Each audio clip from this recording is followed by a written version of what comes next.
The emergency alarms echoed through the massive council chambers on Nexus Prime. Red lights flashed across the curved walls while hundreds of alien delegates hurried to their seats. Council Speaker Vexhai, a tall blue-skinned Altarian, struck the resonance gong 3 times. The sound meant only one thing: a crisis that threatened the entire galaxy. "Fellow beings of the Council," Vexhai announced, her voice carrying through the translation devices. "We face a situation not seen for 300 years. The Sol System quarantine has failed." A wave of shocked whispers rippled through the chamber. The Corvin delegation, massive reptilian warriors in dark armor, growled among themselves. The floating orbs of the ethereal collective pulsed with worried energy. Even the normally calm Zephyrians ruffled their feathered crests in alarm. General Thokvar of the Corvin Empire stood first. His scarred face and battle-worn armor made him look like a living weapon. "Speaker, explain this failure. The quarantine was built with precursor technology. It cannot simply break." Vexhai activated the central hologram. A 3-dimensional map of local space appeared, showing star systems as glowing dots. At the edge, the Sol System pulsed an angry red. Around it, the normally blue barrier energy flickered like a dying flame. 3 days ago, our monitoring stations detected massive energy surges from within the human system, Vexhai explained. The readings were unlike anything we have seen before. The quarantine barrier began to weaken immediately after these surges. An ethereal collective member floated forward. When it spoke, its voice seemed to come from everywhere at once. The humans were contained for good reason. They destroyed an entire Zephyrian fleet on first contact. Their aggression knows no bounds. Elder Kretok of the Zephyrians spread his silver wings wide. My people remember that day well. 50 ships gone in minutes. The humans did not even try to communicate first. They simply attacked with weapons we had never seen before. "But that was 300 years ago," said Ambassador Liren, a small, green-skinned delegate from the Peaceful Worlds Alliance. "Surely they have changed." "Perhaps they have learned wisdom in their isolation," General Thokvar snorted. "Humans do not learn wisdom. They learn better ways to kill. The quarantine was the only thing keeping them from spreading their violence across the galaxy." Vexhai raised her hand for silence. "The situation is more complex than we initially thought. Our long-range sensors show activity throughout their system, not just on their homeworld Earth, but on multiple planets and moons. They have been busy during their isolation." She manipulated the hologram, zooming in on the Sol system. The display showed dozens of space stations, orbital platforms, and what looked like massive shipyards around several planets. "How is this possible?" whispered a delegate from the crystal mines of Arcturus. "The quarantine was supposed to prevent all expansion beyond their home system." "It prevented them from leaving," Vexhai corrected. "It did not prevent them from building within their borders." The ethereal collective member pulsed brighter. "We must discuss the real concern here. If the barrier is failing, what do we do when it falls completely?" General Thokvar pounded his fist on his delegation's table. "We rebuild it. Stronger this time. The humans must remain contained." "With what technology?" Elder Kretok asked. "The precursors left us the barrier, but they never taught us how to build new ones. We barely understand how to maintain what we have." The chamber fell into worried silence. Everyone knew the truth. The precursor civilization had vanished millions of years ago, leaving behind only their incredible technology. The quarantine barrier around Sol was one of their most complex creations, and the current galactic species could only operate it, not create it. "There is another problem," Vexhai continued. "The energy readings from their system suggest they are not just building ships and stations. They are conducting experiments with power sources that register beyond our measurement scales." A young Altarian scientist stepped forward.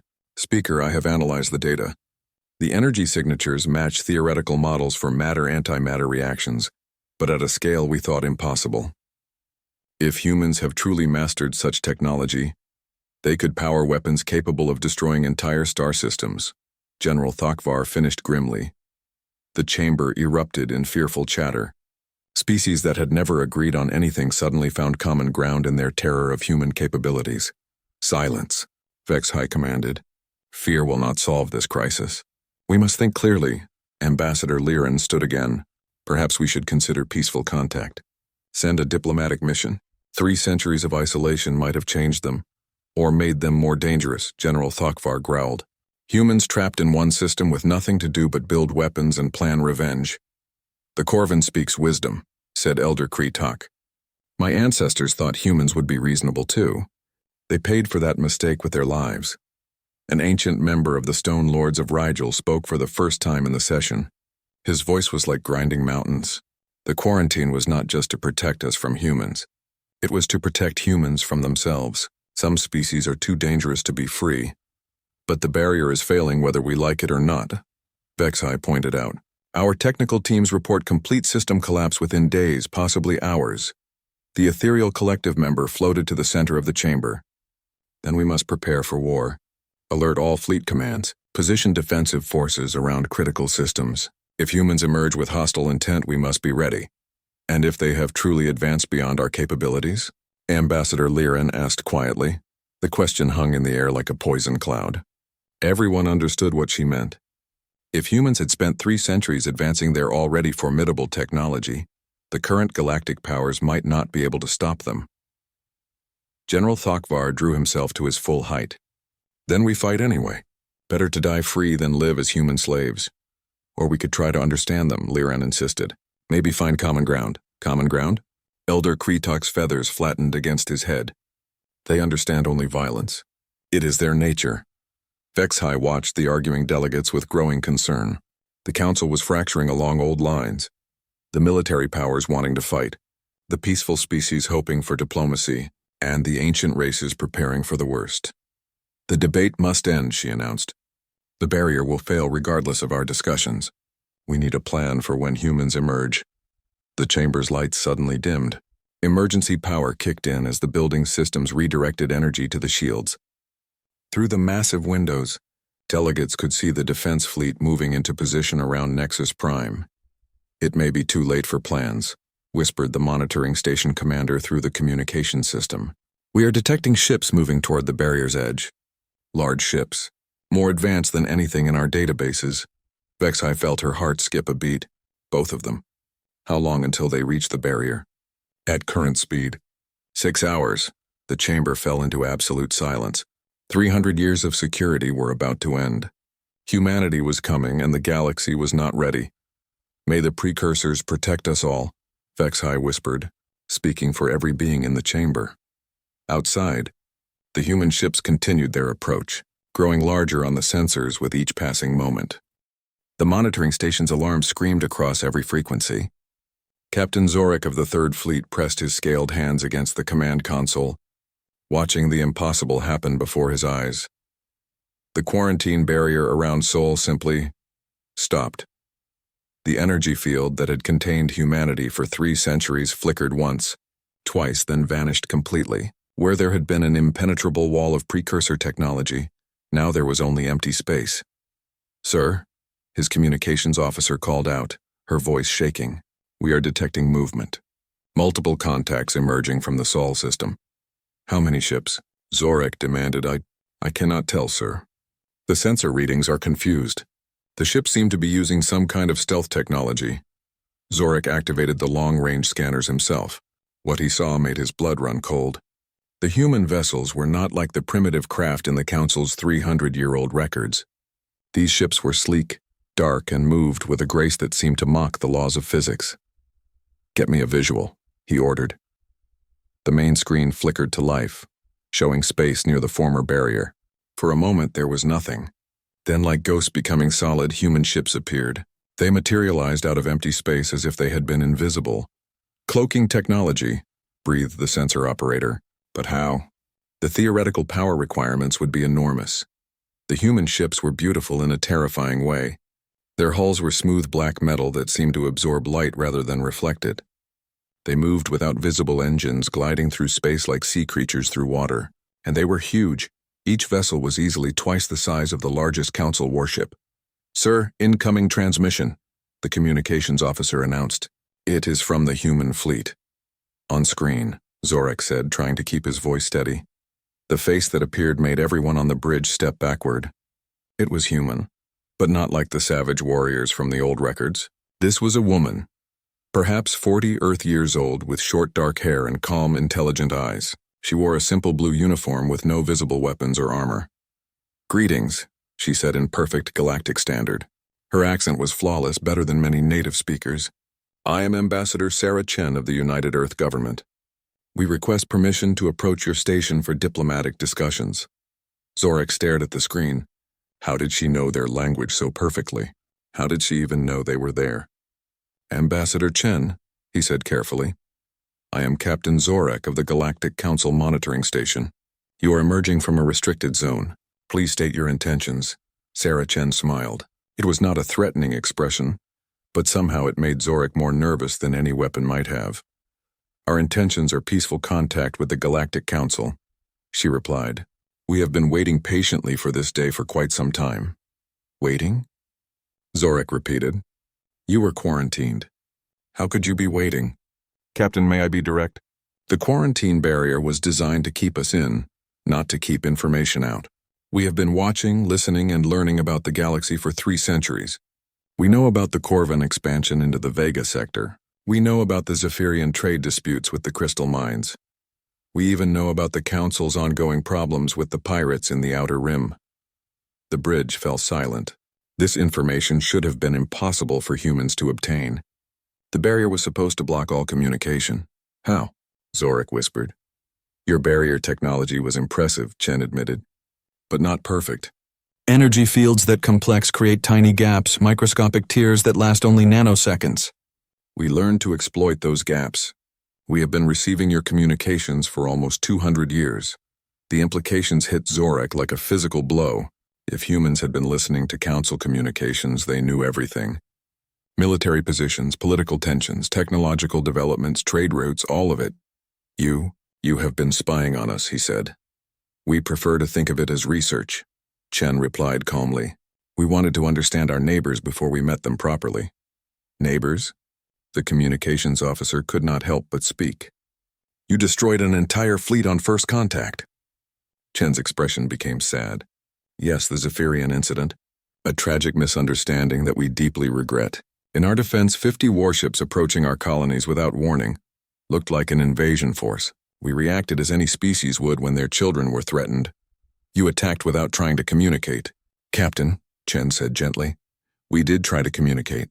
We broadcast on every frequency we could generate, in every mathematical language we could devise. When that failed, we sent simple pictographs, mathematical sequences, even musical patterns.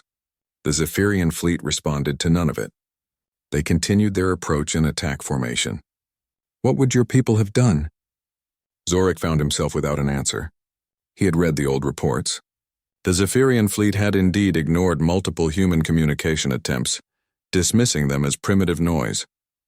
That was 300 years ago. Chen continued. We were young then, afraid and alone. We have grown since then. Grown how? Zorak asked. Chen gestured and the display split to show the human fleet. There were dozens of ships now visible, all as large and advanced as the first ones. We have learned unity, Captain. For the first time in human history, our entire species works toward common goals. We have no wars among ourselves, no competing governments, no wasted effort on internal conflicts. Every human mind, every human hand has been focused on a single purpose for 3 centuries. What purpose? To become worthy of joining the galactic community. The simple statement hung in the air like a challenge. Zorak felt his certainty crumbling. These were not the savage humans from the records. They spoke of unity, of peaceful intentions, of regret for past actions, but they also demonstrated technology that should not exist. Ambassador Chen, he said slowly, I must contact the Council. This situation is beyond my authority. Of course, she replied. We will wait. But Captain, may I make a request? What kind of request? When you speak to the Council, please tell them this. We do not come as conquerors or supplicants. We come as equals ready to take our place among the stars. The age of human isolation is over. The transmission ended, leaving the bridge in stunned silence. Sir, the sensor operator said quietly, I am reading more ships, many more. They are maintaining position just outside our sensor range, but the gravitational distortions suggest at least 100 vessels. 100? Zorak felt his legs weaken. How big is their fleet? Unknown, sir. But Captain, these readings suggest their ships have mass distributions unlike anything in our databases. Either they are using materials we do not understand, or their internal technology is far more advanced than we believed possible. Zorek stared at the dark ships on his screen. They waited patiently, making no threatening moves, but their very presence was a threat. Not because they were aggressive, but because they represented change. The galaxy as he knew it was ending. "Get me a direct line to Council headquarters," he ordered. "Maximum priority encryption." "Yes, sir." "Sir? What should I tell them?" Zorek looked at the human ships one more time. They were beautiful, terrible, and completely alien despite coming from creatures that looked almost familiar.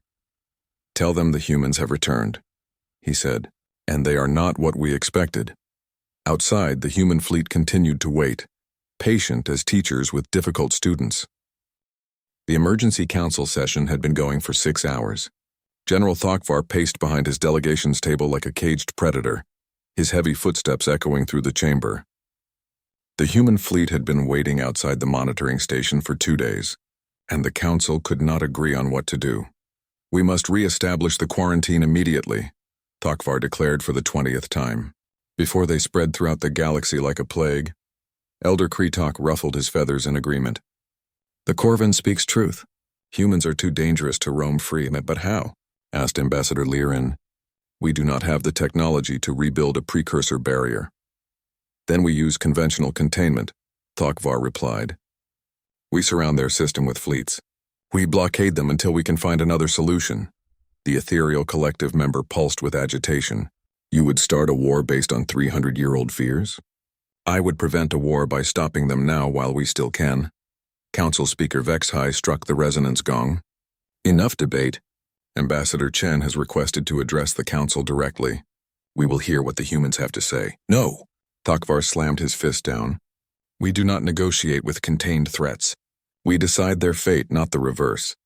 "They are no longer contained, General," Vexhai pointed out. "That reality ended when their barrier failed." The chamber's main screen activated, showing Ambassador Chen's calm face. She appeared to be standing on the bridge of her ship with other humans working quietly in the background. "Honored council members," she began, "thank you for agreeing to this communication. We understand your concerns about our emergence, and we wish to address them directly." General Thokvar stepped forward. "Human, you will return to your system immediately. The quarantine will be reestablished." Chen's expression did not change. "General Thokvar, I believe. Your military record is impressive. 17 successful campaigns, never a defeat. We have studied your tactics extensively." Thokvar's eyes widened. How could she know his service record? "Those files were classified at the highest levels. We also know about your battle at Proxima Highlands," Chen continued, "where you saved 10,000 civilian refugees by sacrificing your own flagship. It was quite heroic. How do you know that?" Thokvar whispered. Even the council did not know those details. "We have been very thorough in our research, General. We know all of you. Elder Kretok's poetry collection is particularly beautiful, though we wonder why he never shares it with his own people. And Ambassador Lyran's secret work establishing orphanages on war-torn worlds is truly inspiring." The chamber fell silent. These were personal details, private information that should have been impossible to obtain. "You have been spying on us for centuries," Elder Kretok accused. "We have been learning," Chen corrected. "There is a difference. We needed to understand the people we hope to join." "Join?" Thokvar laughed harshly. "You think we will simply welcome you after what you did?" "What we did 3 centuries ago, yes. We have deep regrets about that incident. But General, what would you have done if 50 unknown warships approached a Corvin colony without warning?" Thokvar started to answer, then stopped. He knew exactly what he would have done. Any Corvin commander would have opened fire. "That is different," he said, but his voice lacked conviction. "Is it? We were a young species, afraid and alone. We made a mistake born of fear. We have spent 3 centuries ensuring we never make such a mistake again." "Pretty words," Thokvar growled, "but words are not proof. If you want us to believe you have changed, prove it." Chen nodded. "Very well. What would you consider sufficient proof?" The question caught Thokvar off guard. He had expected argument, not agreement. "Return to your system," he said finally. "Submit to a new quarantine until the council decides your fate." "I am afraid that is impossible, General. We cannot go backward, but perhaps we can demonstrate our peaceful intentions in other ways." "Such as?" Chen turned to someone off-screen and spoke in what the translators identified as Mandarin Chinese. Then she looked back at the council. "We have just ordered our fleet to perform a technological demonstration. Please observe your sensors." The council members looked confused. What kind of demonstration could show peaceful intent? On the monitoring station, Captain Zorek watched his instruments with growing amazement. The human ships are moving, he reported to the council. They are doing something impossible. The main display switched to show the space around the monitoring station. The human ships began to move, but not in any way that made sense. They shifted position without turning, accelerated without showing engine thrust, and moved in perfect formation despite being scattered across thousands of kilometers. How are they doing that? Breathed the sensor operator. The ships began to perform a complex dance, weaving between each other in patterns that should have resulted in collisions. They moved like schools of fish, each vessel responding instantly to the movements of all others. Their coordination is perfect, Zorek reported. No communication delays, no correction maneuvers. It is as if they are controlled by a single mind. The demonstration continued for 10 minutes. The human ships performed maneuvers that violated basic principles of physics, showed coordination that surpassed even hive mind species, and displayed technology that made the Council's best vessels look like children's toys. Then they simply stopped, returning to their original positions as if nothing had happened. Impressive flying, General Thakvar admitted grudgingly, but meaningless. Any species can train pilots to perform formations. General, Chen said gently, those ships have no pilots. What? Each vessel is controlled by artificial intelligence systems that we developed during our isolation. They coordinate through quantum communication networks that operate faster than light, but that is not the important part. Then what is? Chen gestured again, and space around the human fleet began to change. Massive objects began to appear, asteroids appearing out of nowhere as if materializing from empty space. We relocated these asteroids from the outer edge of our solar system, Chen explained. We wanted to show you something. The asteroids were huge, each one large enough to destroy a city if it hit a planet. They hung in space, dark and threatening. Now observe, the human ships fired. But these were not the crude weapons from 3 centuries ago. Beams of pure energy lanced out from the vessels, each beam precisely controlled and impossibly focused. The asteroids simply ceased to exist. Not destroyed, not broken apart. They were converted to energy so quickly and completely that they left no debris behind. By the precursors, whispered Elder Kretok. What kind of weapons are those? They are not weapons, Chen replied. They are mining tools. We use them to harvest raw materials from space debris. But I thought you might find the demonstration educational. The implication struck every council member at the same time. If humans could eliminate massive asteroids instantly with mining equipment, what could their actual weapons do? The demonstration is not finished, Chen continued. More objects appeared in space, but these were different. They were clearly artificial, geometric shapes made of metal and energy that pulsed with familiar power signatures. Are those? Vexhai began. Precursor technology, yes. We found several derelict installations in our system during our isolation. We have been studying them, learning from them, and improving upon them. The human ships approached the precursor artifacts. Energy fields extended from the vessels, and the ancient technology began to respond. The artifacts activated, their surfaces glowing with the distinctive blue light of precursor power sources. Impossible, breathed the ethereal collective member. Precursor technology responds only to precursor minds. It has been dead for millions of years. Not dead, Chen corrected. Sleeping. Waiting for minds capable of understanding it. We have learned to communicate with the machine intelligences that control precursor systems. They have been quite educational.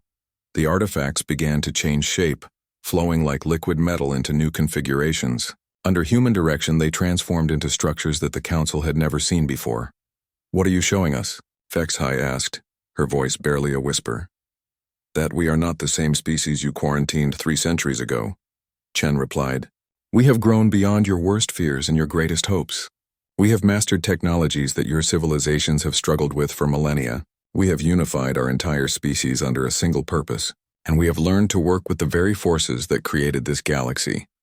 The demonstration ended. The precursor artifacts folded back into inactive shapes, and the human ships returned to their waiting positions. So tell me, honored council members, Chen said, do you still believe you can contain us with a blockade? General Thakvar looked at his fellow delegates. For the first time in his military career, he had no answer. The humans had not threatened them. They had not demanded anything. They had simply shown what they were capable of, and it was enough to change everything. "What do you want from us?" Vexhai asked finally. "To talk," Chen replied simply. "To find a way forward that benefits everyone. We have been alone for 3 centuries. We would prefer not to be alone any longer." The council chamber fell into the deepest silence in its history. 3 days had passed since the human demonstration.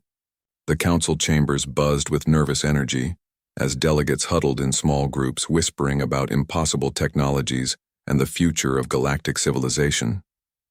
Some species had already begun recalling their fleets from distant sectors, while others prepared for what they believed was inevitable war.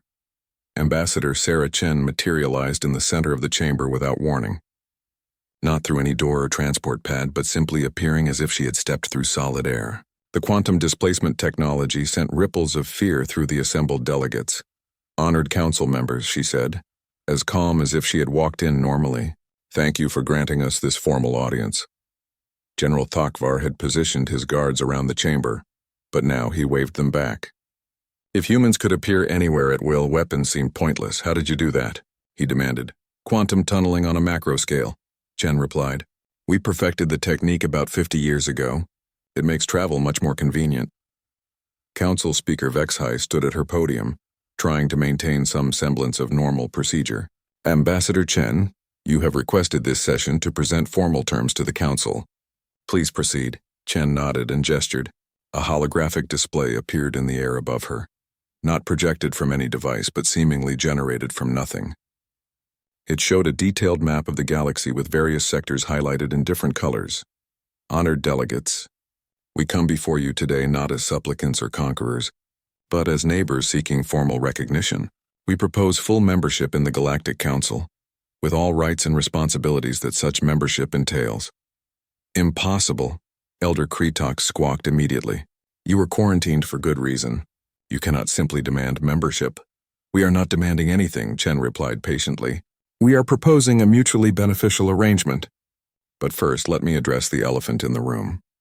The translation system struggled with the human idiom, producing confused chatter as delegates tried to understand what elephants had to do with galactic politics. "You are afraid of us," Chen clarified. "You believe we are still the violent, primitive species from 3 centuries ago. Allow me to present some facts that might change your perspective." The holographic display shifted, showing detailed views of human space, where the council expected to see military installations and weapon platforms. They saw something entirely different. "In the past 3 centuries, we have established colonies on 47 worlds within our home system and beyond," Chen announced. "Beyond?" Vexhai interrupted. "That is impossible. The quarantine prevented expansion outside your system." "The quarantine prevented ships from leaving through normal space," Chen corrected. "It did not account for dimensional travel, quantum tunneling, or several other methods we developed. We have been expanding for over a century." The display zoomed in on one of the colonial worlds. Instead of fortress cities and weapon factories, it showed vast gardens, research facilities, and what appeared to be art galleries. Each colony specializes in different aspects of human development, Chen explained. This world focuses on agricultural research, developing crops that can grow in any environment. This one studies stellar mechanics, learning how to safely manipulate the energy output of stars. This one is devoted entirely to art and culture, preserving and expanding human creativity. Ambassador Liren leaned forward. "These look like peaceful settlements." "They are. We have not built a single weapon of war in over 200 years. Then what were those energy beams that destroyed the asteroids?" General Thakvar asked suspiciously. "I told you, mining equipment. We also use similar tools for construction, space clearing, and asteroid redirection. When your entire civilization is devoted to creation rather than destruction, you find peaceful uses for everything." The ethereal collective member pulsed with confusion. "But your demonstration showed technology beyond our capabilities. Surely such power requires military applications." Chen's expression became sad. "That is where you misunderstand us. Yes, we could weaponize our technology. We could build devices that could crack planets or ignite stars. But why would we? What purpose would it serve?" "Conquest," Thakvar said immediately. "Defense. Control. General, we already control 47 worlds. We could claim 47 more tomorrow if we wished." We do not need conquest, we need cooperation. As for defense, who could threaten us? And control? Chen shook her head. We spent 3 centuries learning that the only thing worth controlling is ourselves. The holographic display changed again, showing something that made several delegates gasp. It was a precursor installation, but not one of the dead, abandoned ruins that dotted the galaxy. This one was alive, glowing with active energy and clearly operational. You reactivated a precursor site? Vexhai whispered. We did not reactivate it, Chen corrected. We asked it to wake up. That is impossible. Precursor technology has been dead for millions of years. Sleeping, not dead. The precursors did not vanish, they transcended. They left their technology behind as a test, waiting for species mature enough to communicate with it directly. Elder Kretok's feathers ruffled with agitation. What did it tell you? Many things. The location of other installations, the reason for their transcendence, and most importantly, the purpose of galactic civilization itself. Chen paused, letting the weight of her words settle over the chamber. The precursors were not the first galactic civilization, she continued. They were the latest in a long chain of species that achieved transcendence. Each civilization faces the same test. Will they unite and grow beyond their physical limitations, or will they stagnate and fade away? What does this have to do with your membership request? Vexhai asked. Everything. The current galactic civilization is failing the test. You have thousands of species, but they are divided by politics, economics, and old grudges. You waste resources on conflicts that benefit no one. You struggle with problems that could be solved easily if you work together. The display showed various galactic trouble spots, pirate raids in the Outer Rim, resource shortages in the core worlds, and the ongoing border disputes between major powers. We can solve these problems, Chen announced. All of them, but only if we are recognized as equal partners in galactic civilization. General Thokvar stood up abruptly. You think we will simply hand you control of the galaxy because you have better technology? We do not want control, Chen replied. We want cooperation. Look at what we are offering. The holographic display split into multiple sections, each showing different human innovations.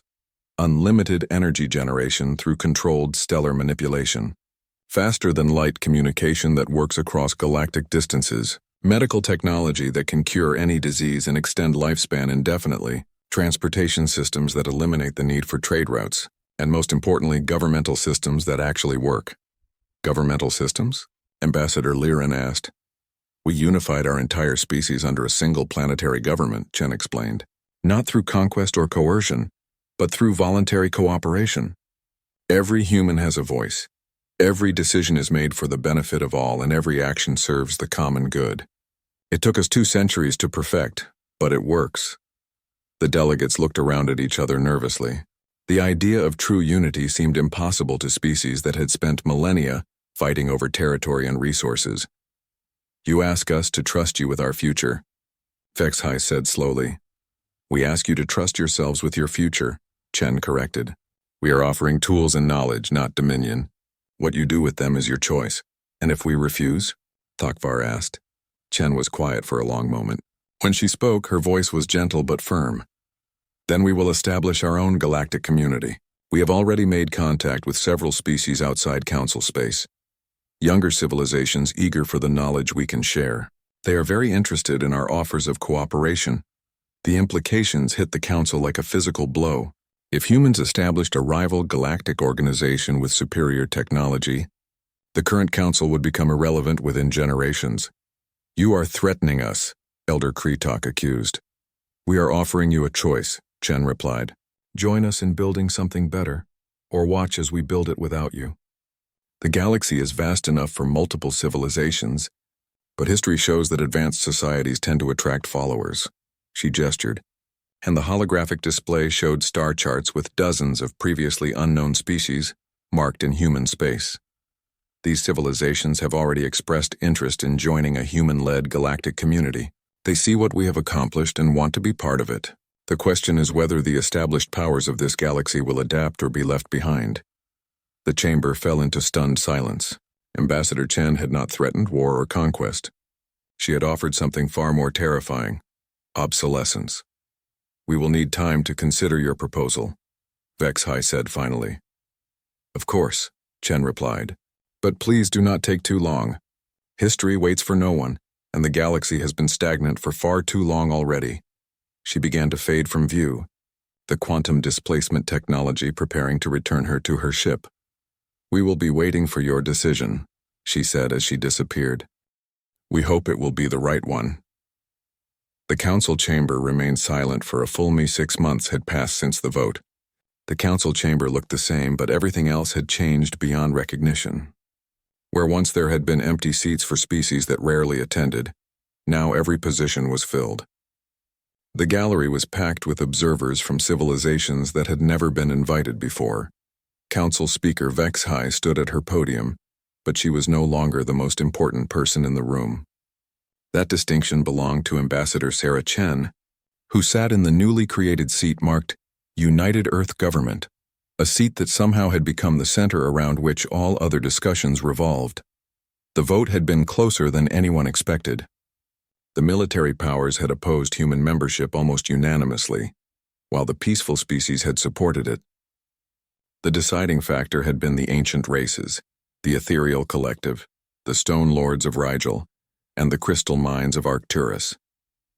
They had voted to accept humanity based on a simple calculation: better to be part of the change than to be destroyed by it. The motion to establish the galactic energy grid passes unanimously, HFY announced, her voice carrying over the translation systems. The human proposal to share unlimited energy generation technology with all member species is approved. General Thokvar sat in his seat like a statue. He had not spoken during the session, had not even voted. The Corvin Empire had become strangely quiet in recent months, ever since human engineers had solved their chronic food shortage problems in 3 days. Next item, HFY continued, the proposal to establish joint research facilities for studying precursor technology. Elder Kretok raised a wing. Speaker, I must ask again, is it wise to share such dangerous knowledge? Ambassador Chen stood gracefully. In the months since her first appearance, she had become the unofficial voice of reason in the council. Other delegates often looked to her for guidance even when the issues had nothing to do with humanity. Elder Kretok raises valid concerns, she said. Precursor technology is indeed powerful. That is precisely why it should not remain the secret of any single species. When knowledge is shared, it becomes safer, not more dangerous, and how can you say that? Protested a delegate from the warrior clans of Sigma. More species with advanced weapons means more potential for war. Does it? Chen asked. When was the last time 2 species with equal technology fought a major war? The conflicts in this galaxy come from imbalances of power, not balances. When everyone has the same capabilities, negotiation becomes more attractive than violence. The ethereal collective member pulsed in agreement. The human speaks wisdom. We have reviewed the historical data. Wars decrease dramatically when opposing forces have similar technological capabilities. The vote was called, and it passed easily. Another human proposal became galactic law. Next item, HFY said, the expansion of council membership to include the 47 species that have requested admission this year. This was the change that truly showed how much the galaxy had shifted. For centuries, the council had been an exclusive club of older, established civilizations. New species were rarely admitted, and only after decades of careful evaluation. Now species were lining up to join. Not because they feared human technology, but because they wanted access to it. Humanity had made it clear that council membership was a prerequisite for participating.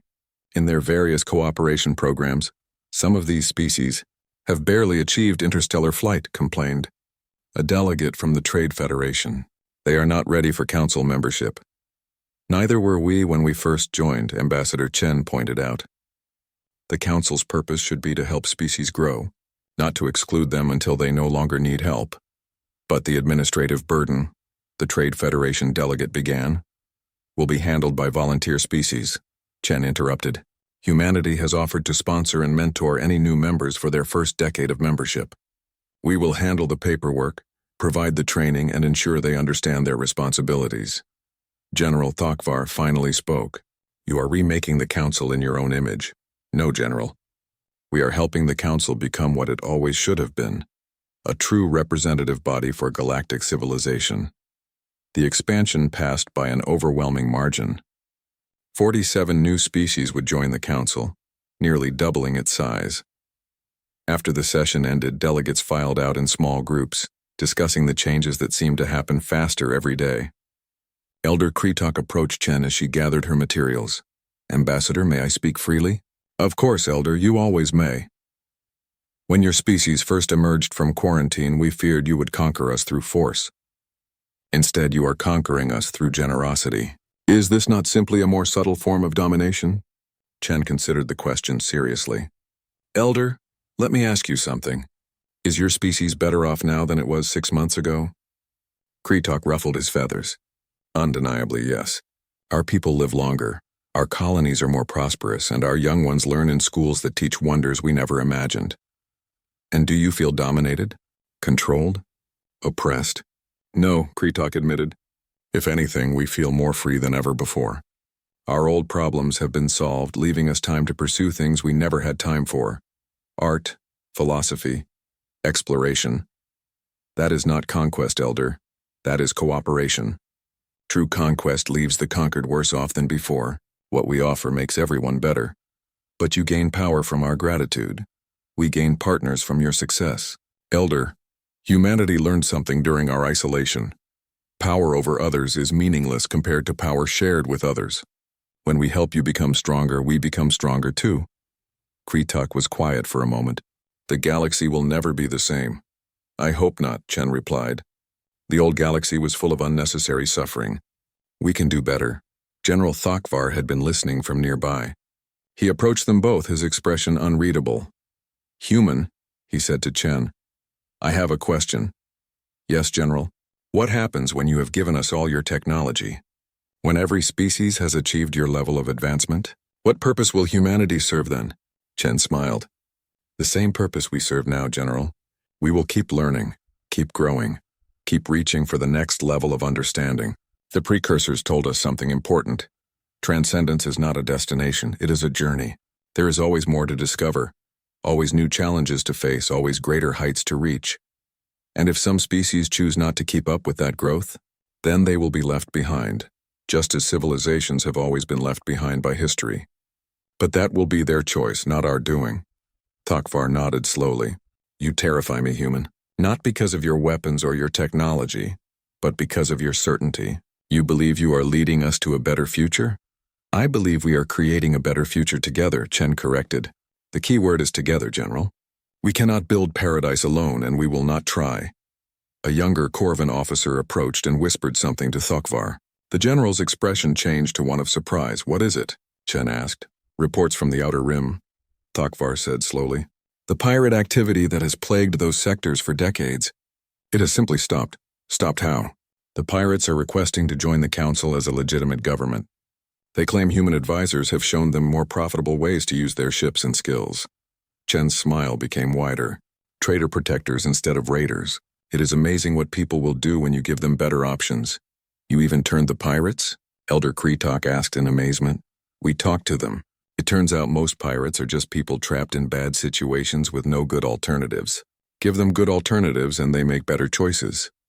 General Thokvar stared at her for a long moment. "You really are going to change everything, are you not?" "We are going to change everything," Chen corrected. "All of us working together. The age of isolated civilizations competing for scraps is ending. The age of cooperative galactic civilization is beginning." She gathered her materials and headed toward the chamber exit. As she reached the door, she turned back. "General Elder, I have an invitation for you both. Humanity is launching an expedition to the galactic core next month.